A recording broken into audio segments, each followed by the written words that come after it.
On ne cherche pas à violer l'intimité des gens. On fait notre travail de policier, on protège les citoyens. À ceux qui pensent que c'est une atteinte à leurs droits et à leur liberté, je dis que la vie a changé. Il y a eu le 11 septembre et la surveillance policière maintenant doit être faite comme ça. Lors de la diffusion des images au journal télévisé, certains ont jugé que l'intimité de Jeff Rosner et de son ami avait été violée. Les technologies deviennent de plus en plus sophistiquées, mais ce n'est que le début. Les outils de surveillance vont déjà bien au-delà des caméras à infrarouge. Et la police n'est pas la seule à nous observer. Les gouvernements, les organes du maintien de l'ordre et les entreprises utilisent nos objets de la vie quotidienne pour surveiller nos activités. Les téléphones portables peuvent suivre nos mouvements par le biais des tours de transmission et des satellites. Le téléphone portable nous piste physiquement. Il est dans notre poche et dessine une carte qui indique où on est allé et où on va. Les technologies que l'on utilise, de la clé électronique d'une porte, en passant par le badge de télépéage autoroutier, jusqu'au navigateur Internet de nos ordinateurs, toutes ou presque laissent une trace électronique. Il y a des appareils et des systèmes de paiement qui laissent derrière nous des traces, comme les traînées dans le sillage d'un avion. Et la surveillance du XXIe siècle est capable de suivre ces traces et de marcher dans nos pas, voire d'anticiper et de prédire où on sera avant qu'on y arrive. Grâce à la technique du data mining, les entreprises et les gouvernements extraient tous ces détails de notre vie quotidienne et les enregistrent sur d'immenses bases de données.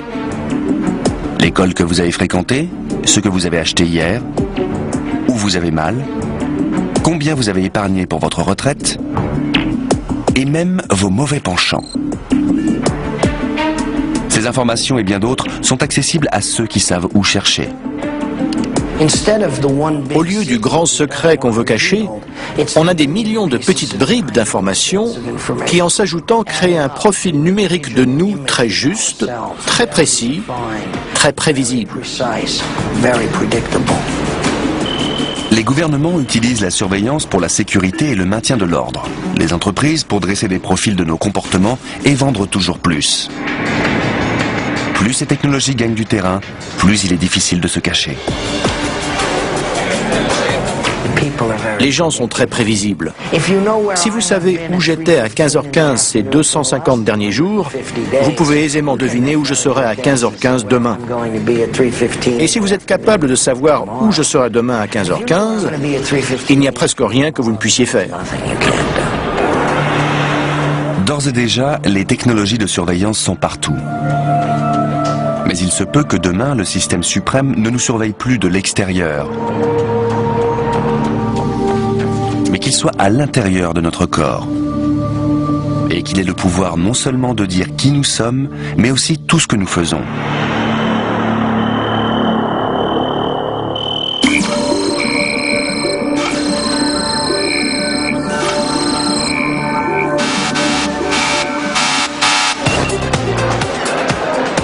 L'avenir de la surveillance est ici, à la vue de tous, dans la discothèque Baja Beach Club de Rotterdam, aux Pays-Bas. À première vue, rien d'anormal, mais en fait, ce n'est pas une boîte de nuit ordinaire. Le Baja Beach Club a des clients VIP différents des autres clients.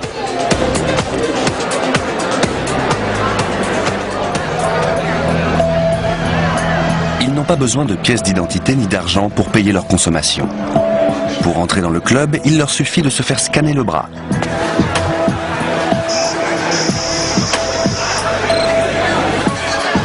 Et ce soir, Rayoni Schutten, 21 ans, va rejoindre cette élite. Je le fais parce que c'est plus pratique. On vous apporte à boire et à manger, plus besoin d'aller au bar. Mais avant de faire la fête, Rayoni a rendez-vous avec un médecin.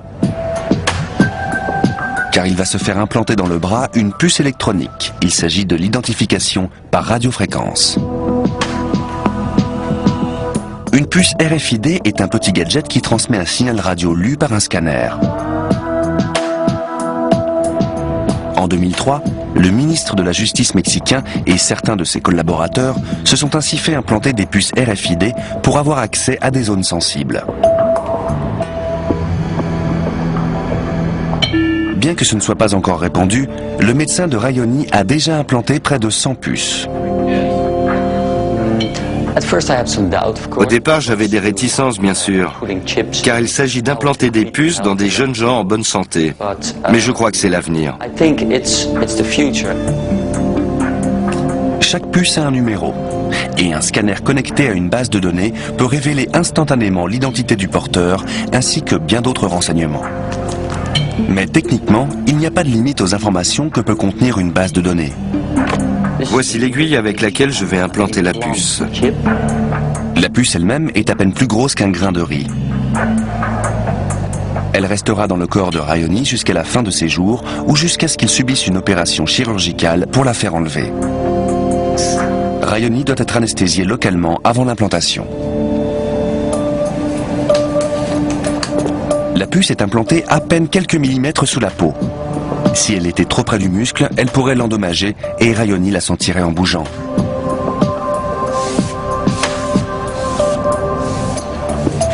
Si tout se passe bien, il ne saura même pas qu'elle est là.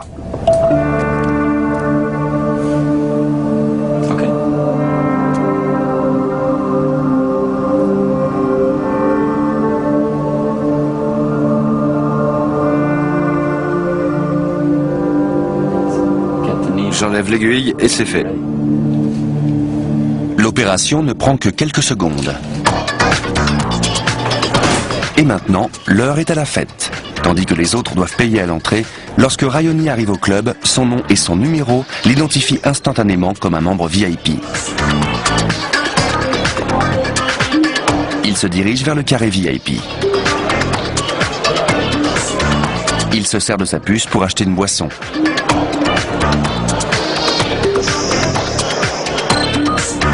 Le club Baja laisse entrevoir un avenir qui n'est pas si lointain. D'ores et déjà, certaines personnes portent des puces contenant des informations médicales vitales. D'aucuns pensent que bientôt tout le monde aura une puce d'identification qui permettra une nouvelle forme de surveillance. Joe Van Galen est le gérant de la discothèque et il aime garder un œil sur tout le monde, et en particulier sur ses clients VIP. Je pense que dans 20 ans, ce sera monnaie courante. À la naissance, on vous mettra une puce et vous la garderez toute votre vie. Il y aura toutes sortes d'informations dessus. En cas de problème, on lira votre puce et on saura qui vous êtes. L'implantation de puces d'identification n'est peut-être d'ailleurs que le début. Les futures puces pourraient être couplées à la technologie GPS. Et il serait alors possible de repérer n'importe qui, n'importe quand, n'importe où. Les parents et les propriétaires d'animaux utilisent déjà des appareils GPS externes pour ne pas perdre la trace de leurs êtres chers. Aux États-Unis, quelques 7500 criminels sont surveillés par GPS. Et la miniaturisation de ces appareils va bon train. Bien que les implants de GPS n'existent pas encore, ce n'est peut-être qu'une question de temps avant que chaque criminel, et peut-être chaque citoyen, ne soit porteur d'une puce d'identification. Autrefois du domaine de la science-fiction, ces technologies de surveillance sont en train de devenir une réalité. Mais plus elles deviennent perfectionnées, plus elles soulèvent de controverses.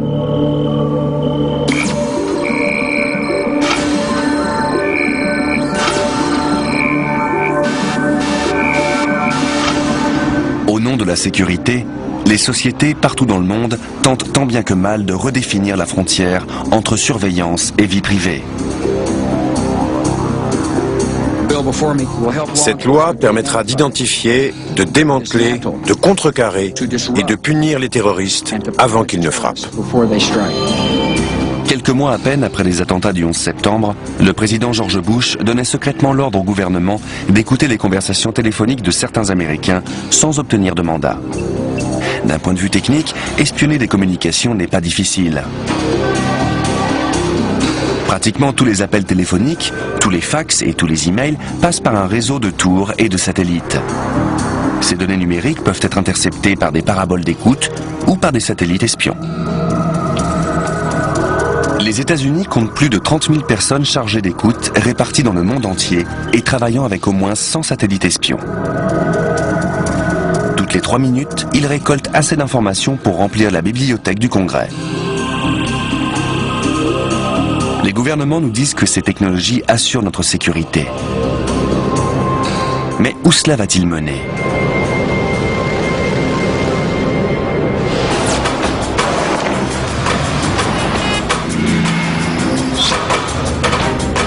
Plus que jamais, ceux qui nous gouvernent disent que nous avons besoin de surveillance dans un monde devenu dangereux.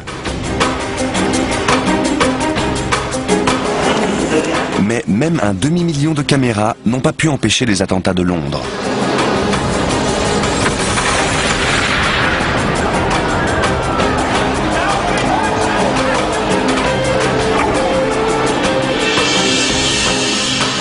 De nouvelles technologies comme les implants d'identification, la reconnaissance de l'iris, la reconnaissance faciale ont le pouvoir de démasquer quiconque a commis un crime.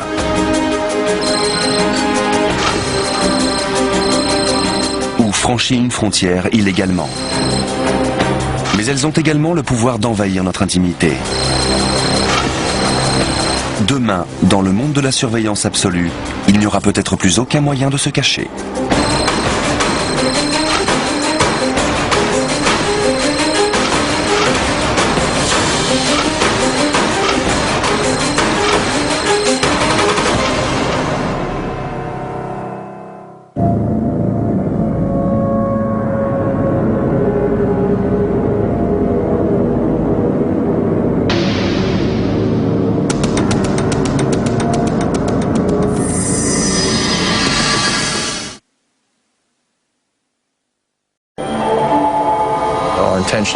On ne cherche pas à violer l'intimité des gens.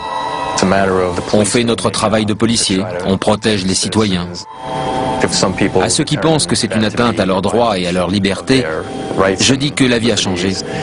Il y a eu le 11 septembre et la surveillance policière maintenant doit être faite comme ça. Lors de la diffusion des images au journal télévisé, certains ont jugé que l'intimité de Jeff Rosner et de son ami avait été violée. Les technologies deviennent de plus en plus sophistiquées, mais ce n'est que le début. Les outils de surveillance vont déjà bien au-delà des caméras à infrarouge. Et la police n'est pas la seule à nous observer. Les gouvernements, les organes du maintien de l'ordre et les entreprises utilisent nos objets de la vie quotidienne pour surveiller nos activités. Les téléphones portables peuvent suivre nos mouvements par le biais des tours de transmission et des satellites. Le téléphone portable nous piste physiquement. Il est dans notre poche et dessine une carte qui indique où on est allé et où on va. Les technologies que l'on utilise, de la clé électronique d'une porte, en passant par le badge de télépéage autoroutier, jusqu'au navigateur Internet de nos ordinateurs, toutes ou presque laissent une trace électronique. Il y a des appareils et des systèmes de paiement qui laissent derrière nous des traces, comme les traînées dans le sillage d'un avion. Et la surveillance du XXIe siècle est capable de suivre ces traces et de marcher dans nos pas, voire d'anticiper et de prédire où on sera avant qu'on y arrive. Grâce à la technique du data mining, les entreprises et les gouvernements extraient tous ces détails de notre vie quotidienne et les enregistrent sur d'immenses bases de données. L'école que vous avez fréquentée, ce que vous avez acheté hier, où vous avez mal, combien vous avez épargné pour votre retraite, et même vos mauvais penchants. Ces informations et bien d'autres sont accessibles à ceux qui savent où chercher. Au lieu du grand secret qu'on veut cacher, on a des millions de petites bribes d'informations qui, en s'ajoutant, créent un profil numérique de nous très juste, très précis, très prévisible. Les gouvernements utilisent la surveillance pour la sécurité et le maintien de l'ordre. Les entreprises pour dresser des profils de nos comportements et vendre toujours plus. Plus ces technologies gagnent du terrain, plus il est difficile de se cacher. Les gens sont très prévisibles. Si vous savez où j'étais à 15h15 ces 250 derniers jours, vous pouvez aisément deviner où je serai à 15h15 demain. Et si vous êtes capable de savoir où je serai demain à 15h15, il n'y a presque rien que vous ne puissiez faire. D'ores et déjà, les technologies de surveillance sont partout. Mais il se peut que demain, le système suprême ne nous surveille plus de l'extérieur, mais qu'il soit à l'intérieur de notre corps. Et qu'il ait le pouvoir non seulement de dire qui nous sommes, mais aussi tout ce que nous faisons.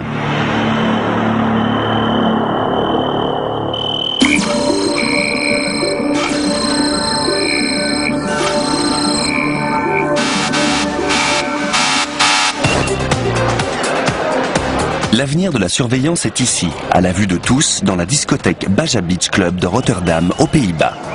À première vue, rien d'anormal, mais en fait, ce n'est pas une boîte de nuit ordinaire. Le Baja Beach Club a des clients VIP différents des autres clients.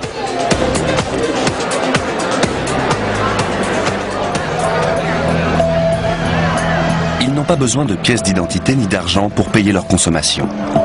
Pour entrer dans le club, il leur suffit de se faire scanner le bras.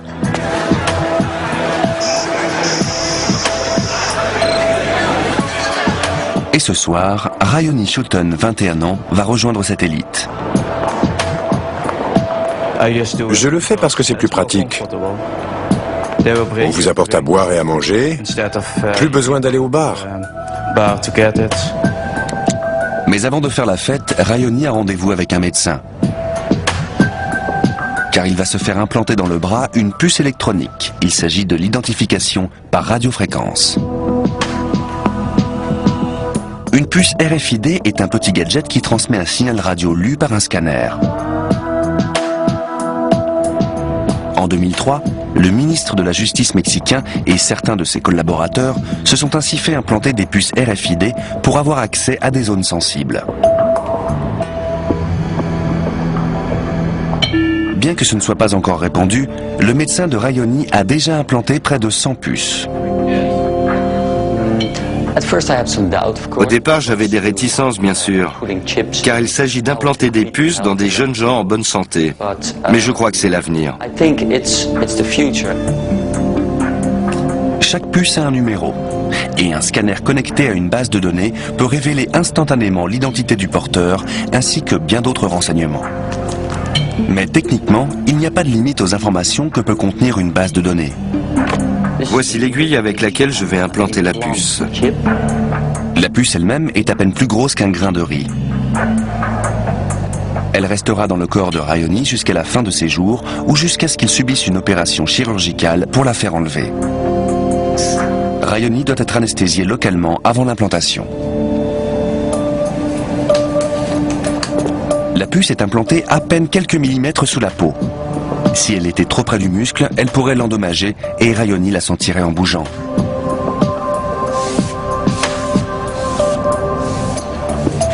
Si tout se passe bien, il ne saura même pas qu'elle est là.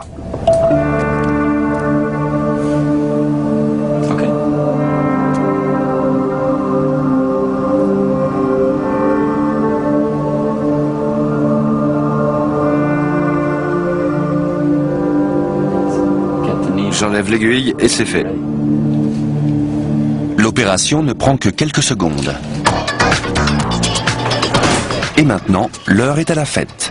Tandis que les autres doivent payer à l'entrée, lorsque Rayoni arrive au club, son nom et son numéro l'identifient instantanément comme un membre VIP. Il se dirige vers le carré VIP. Il se sert de sa puce pour acheter une boisson.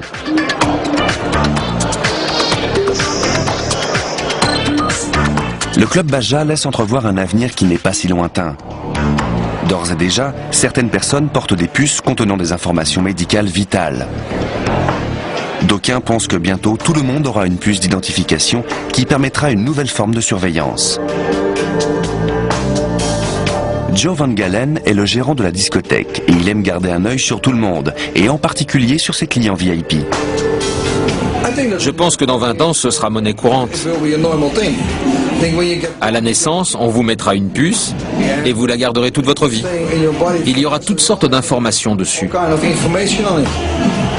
En cas de problème, on lira votre puce et on saura qui vous êtes.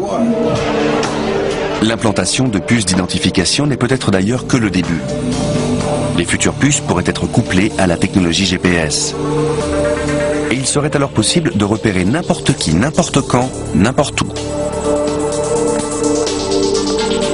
Les parents et les propriétaires d'animaux utilisent déjà des appareils GPS externes pour ne pas perdre la trace de leurs êtres chers.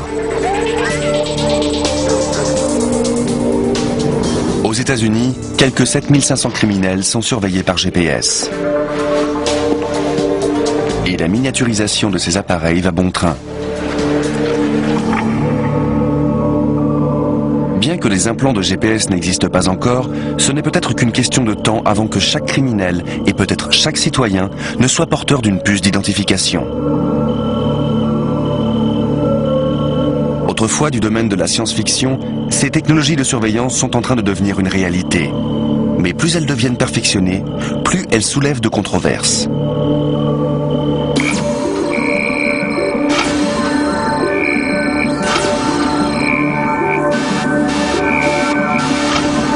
Au nom de la sécurité, les sociétés partout dans le monde tentent tant bien que mal de redéfinir la frontière entre surveillance et vie privée.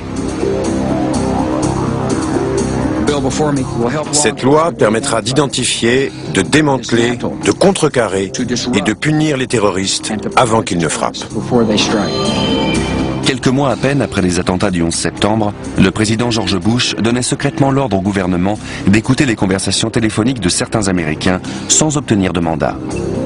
D'un point de vue technique, espionner des communications n'est pas difficile.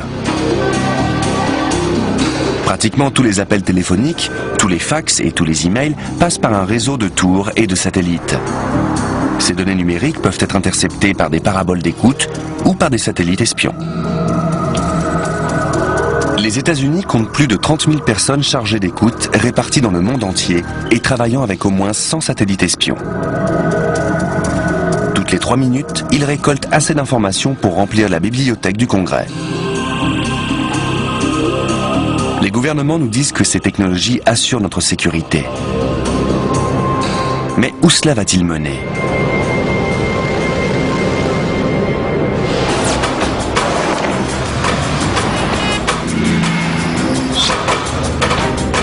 Plus que jamais, ceux qui nous gouvernent disent que nous avons besoin de surveillance dans un monde devenu dangereux. Mais même un demi-million de caméras n'ont pas pu empêcher les attentats de Londres.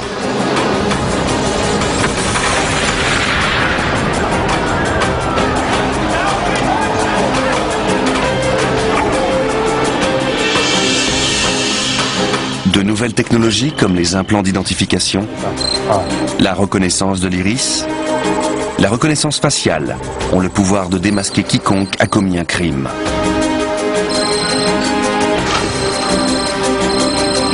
Ou franchi une frontière illégalement. Mais elles ont également le pouvoir d'envahir notre intimité. Demain, dans le monde de la surveillance absolue, il n'y aura peut-être plus aucun moyen de se cacher.